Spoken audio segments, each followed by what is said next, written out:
This is Rabbi Jeffrey Sacks, editor of Tradition, with a new episode of the Tradition podcast. The late and lamented Rabbi Jonathan Sacks was a frequent critic of the emergence of a post-truth culture and a lifelong opponent of moral relativism. Yet, in his book, The Dignity of Difference, How to Avoid the Clash of Civilizations, he was an ardent proponent of a form of religious pluralism.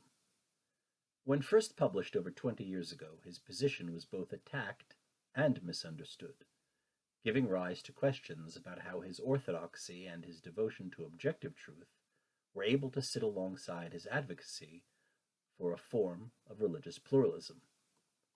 Sam Lebens explored these questions in an essay for our spring 2022 issue, titled One God, One Truth, Many Languages, Rabbi Sacks' Pluralism Reexamined. Visit traditiononline.org for open access to that piece. In this podcast, my colleague, Dr. Erica Brown, a consulting editor here at Tradition, talks to Lebens about these topics in Rabbi Sacks' thought and about his own recent essay. Rabbi Samuel Lebens is Associate Professor of Philosophy at the University of Haifa and the author of, most recently, The Principles of Judaism, published by Oxford University Press, which investigates the axioms of Jewish faith through the lens of contemporary analytic philosophy. Dr. Erica Brown serves as the Vice Provost and Inaugural Director of the Sacks-Herenstein Center for Values and Leadership at Yeshiva University. I am here with Professor Sam Lebens. It's a delight to have you here in Tradition Online. You wrote a marvelous piece in Tradition's Spring 2022 volume, and want to talk about that article. But first, Professor Lebens, I'm going to call you Sam. Is that all right? Yes, please do. Please do. Okay. And I may call you Erica along the way. I hope you'll call me Erica, as I say Dr. Brown as a soda. So oh, is that right? Yes. I'd much prefer. I'm not sure that you get that back home, but no, we get Dr. Pepper, but not Dr. Brown. Dr. Brown, yeah. Actually, why don't we start off, Sam, by telling us where you're Zooming from? Right. I am currently, and I hope there's not going to be too much noise in the background. I'm in the midst of Rutgers University in New Jersey. I'm in the philosophy department there. Is there a lot of noise in the philosophy department? Oh, we think very loudly. Yeah, it's just like it's the cogs whirling. Right, the cogs, right? Yeah. You know. Yeah, I mean, I'm not a resident of New Jersey. I'm an assistant professor at University of Haifa, but I'm here for a conference on space, time, and theology. That's why I'm here. That sounds quite ethereal. Yeah, it is very ethereal. Yeah. All right. So, I don't know if it's evident to our audience that you're English and I'm not. Although you speak a very good English, though. Thank you. I appreciate that. I obviously, you wrote a piece about Rabbi Sacks. Yeah. One God, One Truth, Many Languages, Rabbi Sacks' Pluralism Reexamined. Are you writing this in some way, not only from an intellectual or spiritual perspective, but also as someone you had a relationship with? Yeah, that's absolutely right. I mean, first of all, I'm a religiously observant, Orthodox, Jewish philosopher from England who grew up, came of age, in the 90s and early 2000s. And it's simply not possible to fall into that category, really, and not to have been hugely influenced by Rabbi Sacks, who was the dugma, the living example of, for especially for British Jewry, but for global Jewry, I'm sure. But as he was the chief rabbi of the United Kingdom as I was growing up, he was the role model of what it meant to be an open-minded, unapologetically religious, spiritual intellectual. So that's even before a relationship begins. He just served that role in my life as a living example. And even as he's passed away, he continues to function in my life as an example, as a paradigm example, somebody that one can aspire to model oneself upon. But we also had, he was a mentor to me as well. I mean, In what capacity, Sam? well, you probably know he was ridiculously busy. He didn't waste much time, and and his schedule seemed to have been agreed upon, years in advance, if not months in advance. It's hard to kind of grab him to get time with him, but he was extraordinarily generous in that during my teenage years, I would sometimes write him angst-filled emails from the midst of kind of adolescent crises, and he would invariably respond, and that's how our relationship really began, as correspondence, email correspondence. That's a beautiful thing that he took the time. It was a wonderful. Yeah, I mean, I had the great good fortune of being his student. I'm a little older than you, and before his schedule was busy, but it wasn't it wasn't unscalable as it was as his influence spread. What made you write to him? Well, without going into too many of the personal details, those are the best ones, Sam. I know they're the best ones.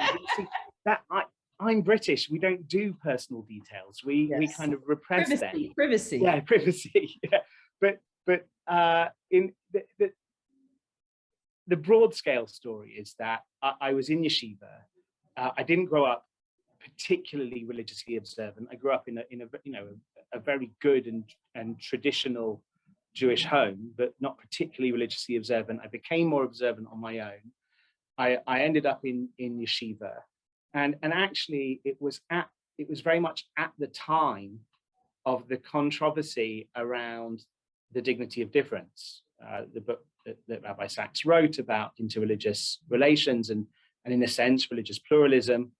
And he was being lambasted by at that point what you might call the theological right of Orthodoxy, as a heretic. The book was put in cherem. The book was excommunicated, and I was in yeshiva, as I said, and I admired him tremendously. He was my role model, and yet I was hearing voices in my yeshiva even who were very vocally opposed to Rabbi Sacks.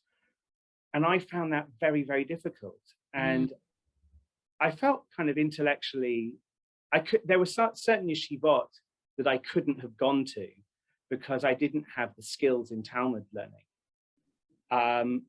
So the yeshiva I was in didn't necessarily reflect my ideology or an ideology I would one day aspire to espouse, but it was a yeshiva that could cater for me educationally, pedagogically, given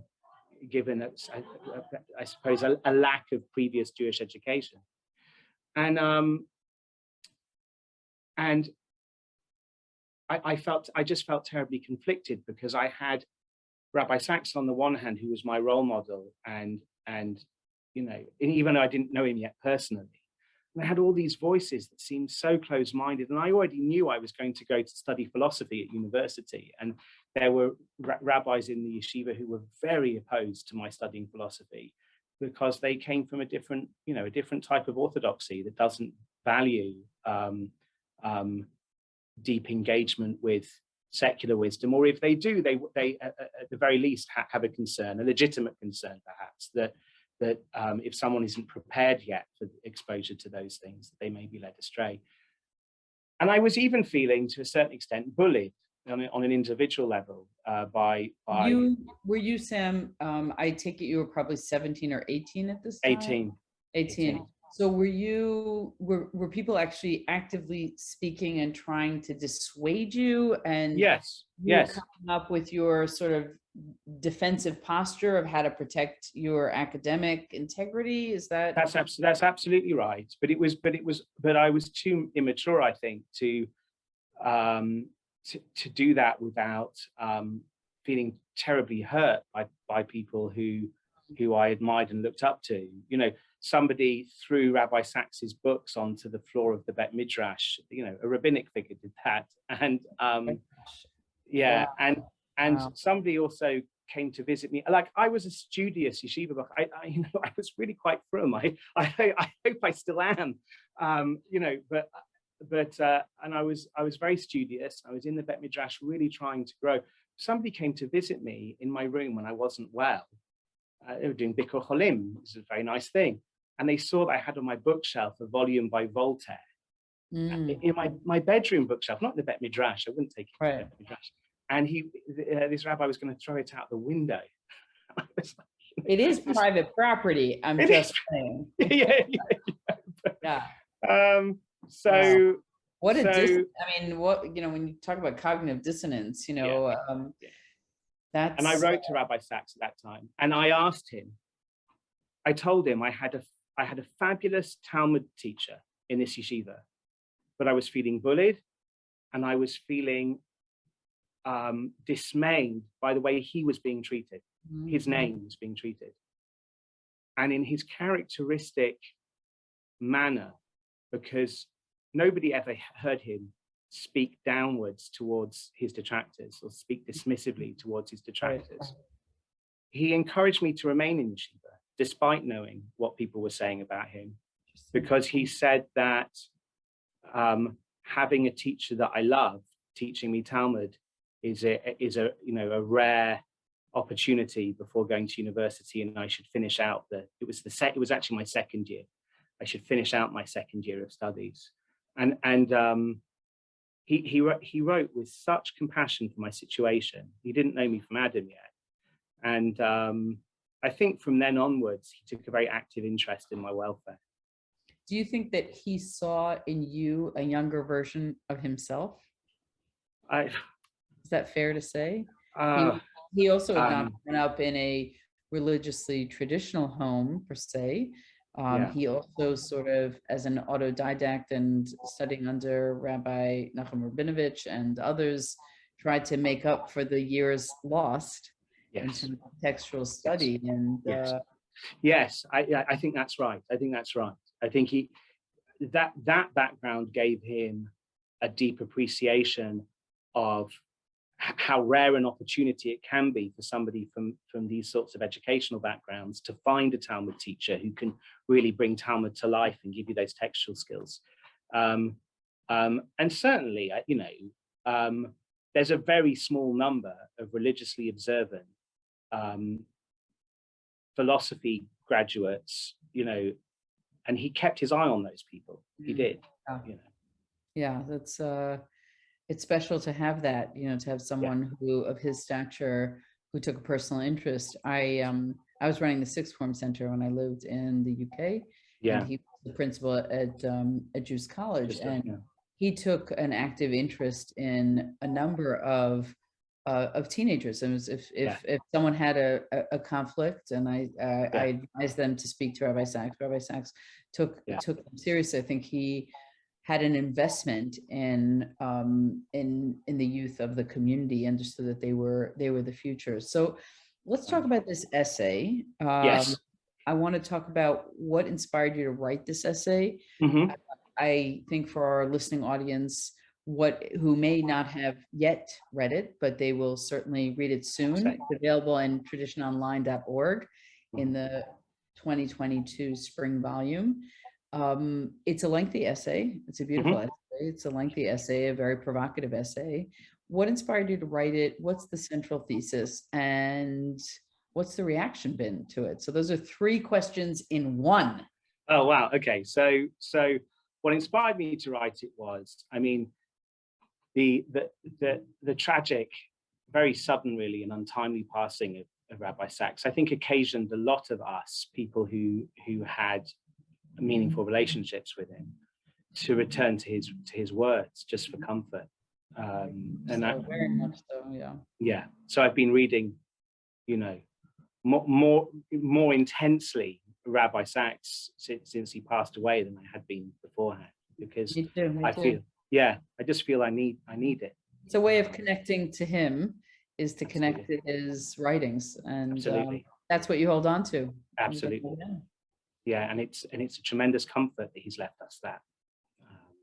So turning to his writings, inevitably I ended up reading. I actually joined a group of scholars, and we've been reading each of Rabbi Sacks's books in the order of their publication. So inevitably we got round to the Dignity of Difference, and you would have gathered from the story I told you that I was already, in a sense, defensive of Rabbi Sacks, in the sense that I felt that the right of Orthodoxy had mistreated him on this occasion. But I had also noticed, Rabbi Sacks was not a person who was easy to pigeonhole. He didn't like a lot of labels, like modern Orthodox. He did, he eschewed labels, and on some issues, he was really very conservative with a small c, right? And sometimes his more liberal students reacted negatively to that, right? Because and they would say things, oh, he's kowtowing to his bet din, and he's kowtowing to the right, when very often it was the case that actually he was just more conservative than they realized he was, right, on a number of issues. And I have seen his name being associated by certain scholars, some of whom I think are very sincere and well-meaning, some of whom I think just, well, I don't know. It's not for me to judge, but I've seen his name associated with postmodernism. This idea, well, Rabbi Sacks wrote this book, The Dignity of Difference, and doesn't it say, all religions are true, so that, he's a postmodernist where truth is just about narrative, and it's your narrative and our narrative, there's no objectivity, And I felt, as I was rereading The Dignity of Difference, I felt this kind of twin impulse to kind of defend Rabbi Sacks from those detractors on the right who accused him of heresy for this book, and also to defend his name, I think, or his legacy against those who, in my opinion, would misappropriate it by painting him as a radical pluralist. Yeah, so co-opting his name and attaching it to your particular agenda, whether it's an identity politics issue, whether it's the post-truth issue, it's interesting. You sort of took it from both ends. I wanted to read what you talk about as two conflicting, seemingly contradictory approaches in his work. One is what you call the adamant opposition to relativism, postmodernism, and any form of attack on the hard and fast dichotomy between truth and falsehood. And the second is his particular brands of religious pluralism, which you sourced in his book, Dignity of Difference, which is rooted in a denial of objectivity and a collapsing of the... Or it looks like it is. Or it looks like it, the collapsing of the dichotomy of truth and falsehood. And this came up in many of his books, but in specific, you quoted 2017 piece that he did on post-truth and the erosion of trust, where he wrote, "There's no secure way of establishing and checking the facts. We know that on the web, lies can go viral, whereas the corrections very rarely do. Or as they say, a lie can travel around the world before truth has had time to put its shoes on." In this world of truthiness, where facts are, we question what a fact is. I mean, who might have thought, we get to this place. So help us reconcile these two strains in his thinking, please. So that's exactly the objective of this paper, is to make sense of his religious pluralism without undermining all these other places. You read the place I quote, this kind of video essay really about post-truth, but it's a theme right throughout his writings that predates The Dignity of Difference. You can see it in Tradition and the Untraditional Age, Covenant and Crisis, all these different books. And you see it post Dignity of Difference. Rabbi Sacks was something of a crusader against postmodernism, post-truth, but before it was fashionable to be, he was. But on the other hand, he has this religious pluralism, which sometimes looks, in its most extreme forms, it looks like, it's inconsistent with holding on to a hard and fast distinction between truth and falsehood. So the challenge of the paper is to reconcile these two aspects of Rabbi Sacks's work, and I think it can be done. I actually think, and I think this may be controversial among admirers of Rabbi Sacks, is I think he was right to publish a second edition. Controversially, I think that if you really understand his perspective on these issues, taking a broad reading of all of his works from before Dignity of Difference right to the end of his life, you can see that the second edition is a more clearly accurate account of his view, less prone to misinterpretation than was the first edition. And at the time when he brought out that second edition, I was so angry because I felt like, Rabbi Sacks, you've got to sock it to those people attacking you. And he was a humble man.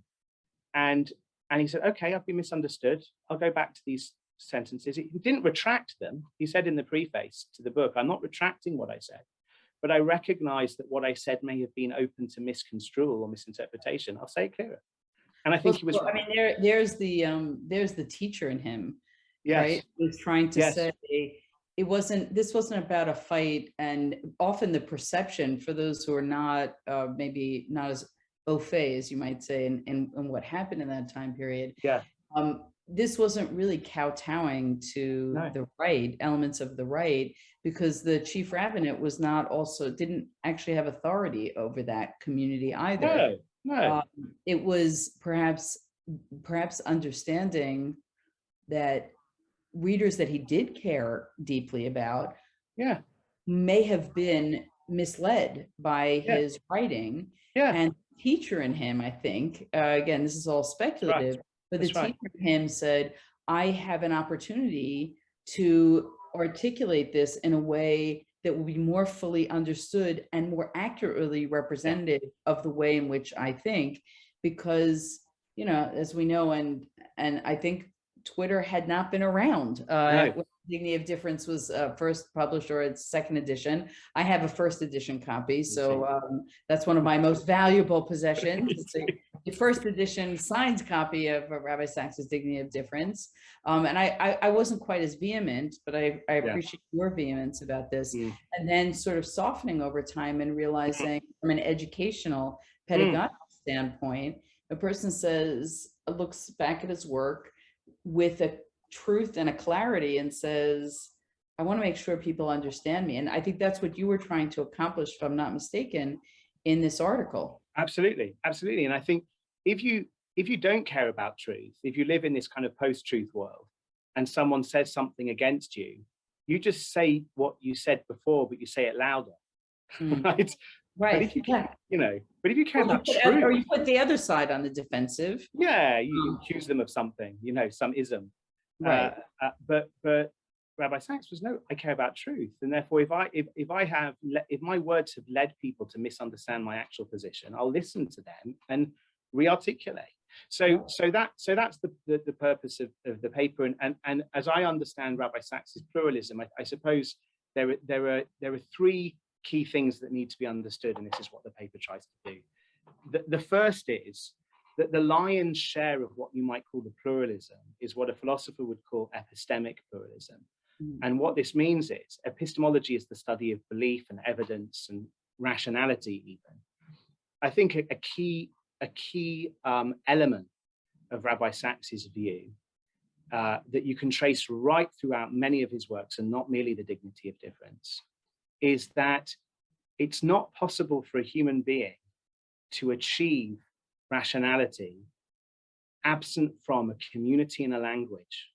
We are inherently embedded in a community, and a community gives us the languages that we speak, and the languages that we speak are used to frame our thoughts. So it's very difficult to prize away notions of epistemology, study of belief and rationality, from our communal embeddedness.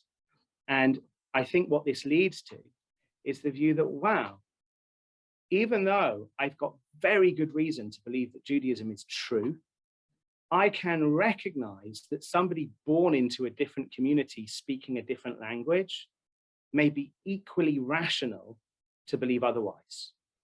Now, that's not a radical. That what they have is what they have and their evidence and their. Now, it's not that we could both be right because they're incompatible, but we could both be equally rational.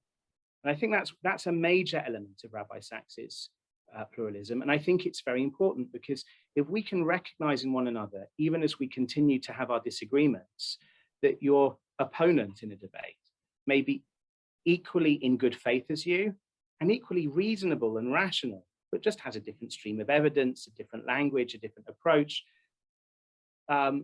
that can relieve a lot of the tension from debates and instill a certain amount of respect and well, reverence. it sounds so simple. It sounds so simple, Yes. but I think that certainly on the other side of the pond, or I should say the side of the pond you're on right now, that has not been true for political discourse. No, not at all. Jonathan Haidt's Righteous Mind was really all about this, and although that book made a splash, yes, the unraveling of its lessons still haven't. No, it's terrifying. It's terrifying. Right. And I think for me, the election results came out in the United States of the last presidential election on the same in the same day. I heard about them at night after Shabbat, Motzei Shabbat, the night that I heard that Rabbi Sacks died, and there was something about that confluence of events that was so profound, because I thought, well, if anyone's going to help us get through the polarities that have developed here on the political side, on the human side, it's going to be a figure like Rabbi Sacks. Yes. And then he was no longer. And I think what we desperately need right now is people who are able to say, I stand for something, I believe in something, but I am able to respect people who disagree with me and enter into real meaningful conversation with them. Right. And also to acknowledge that the truth that you pursue is deeply valid and rational for you. Right. That's right. Even if it's not my choice. So let me read something to you from the midsection of your piece. Yeah. You say, as far as Rabbi Sacks was concerned, Jewish identity, as that concept has been traditionally understood, manifestly assumes that one can derive an ought from an is. The fact that the person is born into the Jewish people entails the ought of commandment. And the fact that a Jew can be born into the obligations of a covenant entails that in some important sense, the essence of the Jew preceded her very existence. Yes. Tell us what you mean. Yes. And why you think that is important in understanding his religious pluralism. Yeah. So with pleasure. I mean, those are claims that I think are key claims that Rabbi Sacks makes in the paper. And I think, I hope he would appreciate this. I do subject things he says to scrutiny, critical scrutiny sometimes, right? And there are things that could be criticized in what you just read. But what survives my scrutiny, and what I think he would agree to, is from what you've just read, is the following: is that there is a view that Rabbi Sacks associates with the Enlightenment. Actually, there's a view that can quickly descend into a kind of radical individualism. And what this radical individualism does is it conceives of each human being as completely isolated and autonomous from all others, right? So the notion that you could be born into a covenant is anathema to that, because that's you have total free agency. That's right. That's right. You are a completely abstract entity shorn of any pre-commitments. You get to decide who and what you are. And Rabbi Sacks says that Judaism has a very different view. Judaism thinks that the situation of your birth, it doesn't determine things, because we still have the freedom of choice, but it's not inconsequential or insignificant. It shapes who you are. It also radically shapes what your obligations are So if you are born into certain family situations, you may grow up with obligations that somebody else doesn't grow up with. For example, you have an obligation to look after your parents. I don't have that obligation, not to look after your parents. I have an obligation to look after my parents. And this is these are a function of the situation of our birth. But it's more radical than that, Rabbi Sacks would suggest. It also can affect what counts as rational and reasonable for you might differ to what counts as rational and reasonable for me because of the situation of my birth. Not what's true or false. Truth and falsehood are objective notions. That's very, very important that we don't lose that. What's reasonable or rational? And I actually think that if you extend this observation to its rational conclusion, this is part of why Judaism isn't a proselytizing religion. It's not because we don't take our religion to be a very, very important truth, a sacred truth, but we just don't think that it would be reasonable for God to expect people born in radically different situations to come to see the world the way we do, even though we see it truly, even though we're convinced that we see it truly. So anyway, that's one point. The second point of the paper is there is a deeper pluralism in what Rabbi Sacks says, and it's slightly harder to understand. And it's the pluralism of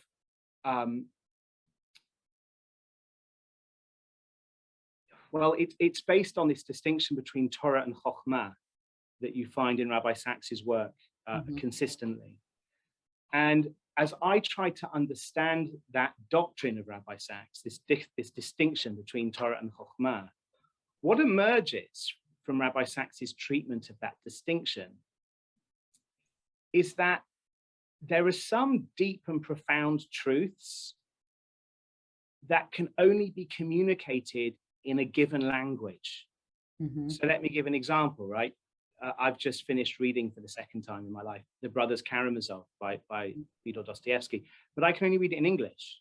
Right. And that's a translation of the original. And therefore, I'm certain that I lost something. There's going to be something in the Russian. You know, we talk about something being lost in translation, right? Now, what Rabbi Sacks was open to, and I think this is part of where he confused people most with the first edition, but I think what Rabbi Sacks was open to was that, okay, think of Christianity, say. Think of it as a language, because it's a language that has, there's many different cultural associations in Christianity, images in Christianity, concepts in Christianity, which are native to Christianity. Now, many of the things that you might want to say as a Jew, you could translate into the language of Christianity, and many things that the Christian might want to say may be translated into a Jewish idiom. There are likely to be things which are lost in translation. And what Rabbi Sacks was open to was that even if Christianity is committed to objective falsehoods, according to us, it's objectively false that Jesus was the Messiah. It's objectively false that he was an incarnation. Objectively false. Nonetheless, it may be that all of those falsehoods comprise a language such that when you try to translate that language into the language of Judaism, all you get are the falsehoods. Yeah, there may be something true left over that could only be stated in that language, right? There may be insights or I think, Sam, it might be easier to understand, not with the use of another religion, but with the use of another society. So yes, very good. There are words there are German words that capture emotions and situations that we don't have words for in America. Perfect. And I think I've located the two sentences which best describe what you're talking about. Thank you. But you'll tell me if this is true. Yeah, sure, please. We should recognize that God has situated different people in very different epistemic situations. Yeah. Even if there's only one truth, by giving each person different epistemic roots, placing them in different communities, we each have very different access to the facts. Yeah. So it's really, as I understand what you wrote, it's really a question to the access to the facts. That's right. And that's right, which a language can give you. And therefore when you're born into community, just like if I'm born into a Spanish speaking universe, yes, versus a German universe versus a French universe, there's something about that very birthing process. Yes, I have inherited something just by virtue of being born, absolutely. not necessarily of owning it myself. Absolutely. And it can lead to the fact that as a Spanish speaker, you may be aware of elements of reality that we English speakers are blind to. Right. You know, that's a Because possibility. You have words for things. I mean, I think we all have this experience when we read, and we're reading something very masterful. I mean, you just finished Yes. the second reading of some, and sometimes you say, I didn't really have a language to articulate that until I read this. Perfect. And we can keep accumulating that throughout a lifetime when Absolutely. we're sensitive to the nuances. And so I guess I want to ask you before we conclude about reactions to this piece, because you're talking about something that is philosophically very complex. Yes. It's no surprise that people didn't understand. Yes, it's a very, very difficult point. In the dignity of difference, and that and perhaps this conversation has certainly illuminated for me why he needed to write a second edition.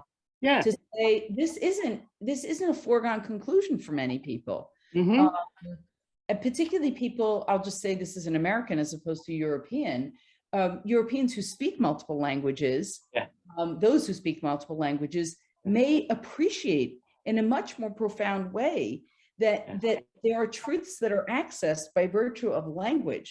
Yes, we'll it. Put on the side for a second. That's that it. Someone who lives in a country which is vast and in a language which dominates, we don't have access to the subtleties of that kind of language. And that is, if it's true for language, how much more so is it true for faith? Whole religions, yes, because they are a religion is an entire culture, really. Right. And I think what, so I think what Rabbi Sacks is saying to put the 2 points back together, and there's a very small third point that the paper makes, but to put the two main points back together is, one, even while recognizing and believing with perfect faith that we have been gifted revelation of 100% reliability and accuracy, and therefore we have a true religion, we can walk around with a deep faith that that's the case. One, we can recognize that people who don't share our faith are not irrational for so doing. That's an important recognition in and of itself. Two, we can recognize that even though we believe the truth and only the truth, no human language is capable of encompassing the whole truth. So even though Christianity, Islam, Sikhism may be false on the things that really matter to us, that doesn't rule out the possibility that they're sensitive to certain truths that only their language is able to express. And to have the humility to be able to say that, even whilst what makes Rabbi Sacks's pluralism so much more attractive and impressive than an easy kind of postmodernism is that it's in the face of his theological conservatism that he's still able to be that humble, right? But the third element is... Do you think, Sam, it's about humility, or do you think it's about intellectual honesty? Well, I actually think it's very difficult to be intellectually honest until you've accomplished intellectual humility. I think the two, but I appreciate the point. The third element of the paper is, it's kind of an afterthought, which is, if Rabbi Sacks was so pluralistic about other religions to the extent that I've allowed that he was, why doesn't he say the same thing about Reform Judaism and Conservative Judaism? Let them be their own communities, and then say, they're also... And I won't steal the punchline from the book too much, but the deep insight here is that Rabbi Sacks was deeply, deeply committed to the Jewish people remaining, in the face of all of our differences, one people.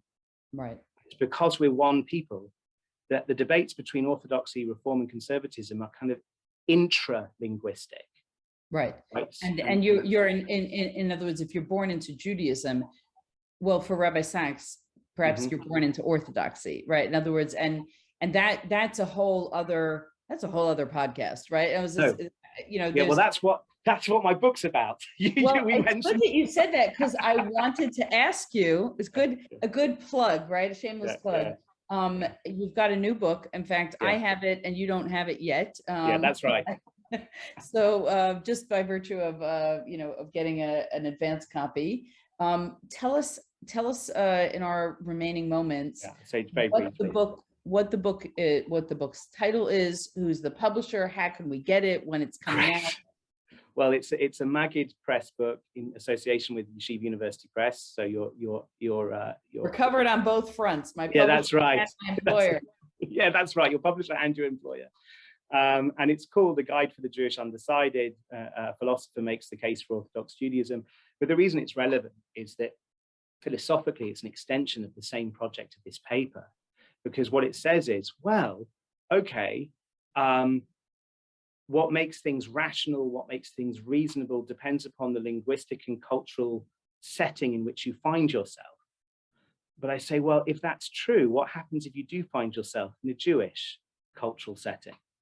And I think Rabbi Sacks would say that people born into a Jewish cultural setting, it doesn't even matter if they're Reformed, Conservative, Orthodox, if they have a proud Jewish identity, there are very compelling arguments according to which it's overwhelmingly rational and reasonable for such a person to embrace full-heartedly commitment to Jewish observance, to religious Jewish observance. And that's what the book's about. It's extending the project in that direction. Yeah, and it sounds like in some way, Sam, that this is the project of life for you, right? That's right.